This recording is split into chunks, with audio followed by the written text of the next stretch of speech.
Les informations en détail. Le président Abdel Fattah el-Sisi a reçu aujourd'hui au palais présidentiel à Nouvelle-Ville d'El Alamein le président des Émirats arabes unis, Cheikh Mohammed Ben Zayed Al Nahyan, le roi Abdallah II de Jordanie et le roi de Bahreïn, Hamad Ben Issa Al Khalifa. Le porte-parole de la présidence, l'ambassadeur Bassam Radi, a déclaré que la rencontre a porté sur les relations fraternelles et la coopération conjointe.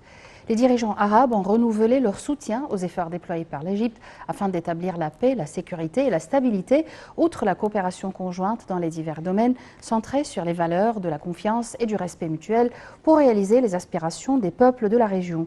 Les dirigeants ont passé en revue un nombre de dossiers régionaux et internationaux d'intérêt commun.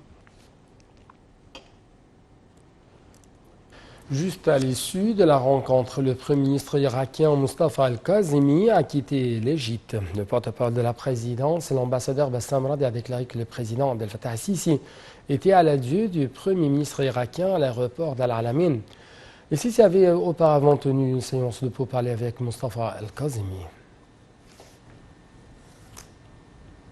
Le Premier ministre Mostafa Madbouli s'est réuni aujourd'hui avec un certain nombre de ministres afin de suivre la mise en place du projet national du développement de la famille égyptienne. Au cours de la réunion, Dr Madbouli a souligné l'attachement du gouvernement à suivre la mise en application de la stratégie du développement de la famille et des projets qui lui sont relatifs. Selon Dr Madbouli, il s'agit d'un dossier d'une importance majeure pour l'État, vu que la famille égyptienne est la base fondamentale de la création de la nouvelle République.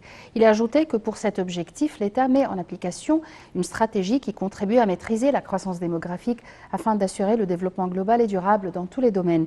Au cours de cette réunion, le ministre de la Santé a souligné la coordination permanente avec toutes les parties en ce qui concerne les programmes du projet national du développement de la famille égyptienne.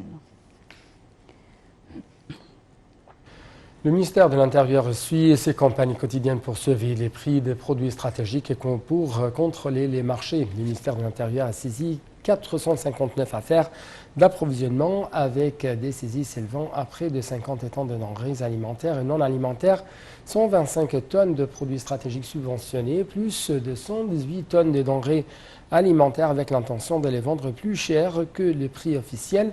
709 affaires de boulangerie, dont 122 affaires de pain d'insuffisance pondérale et 125 affaires de pain non conformes aux normes.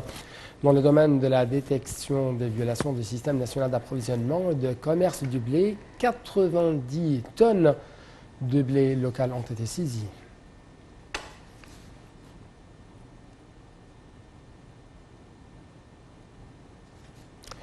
En Irak, plusieurs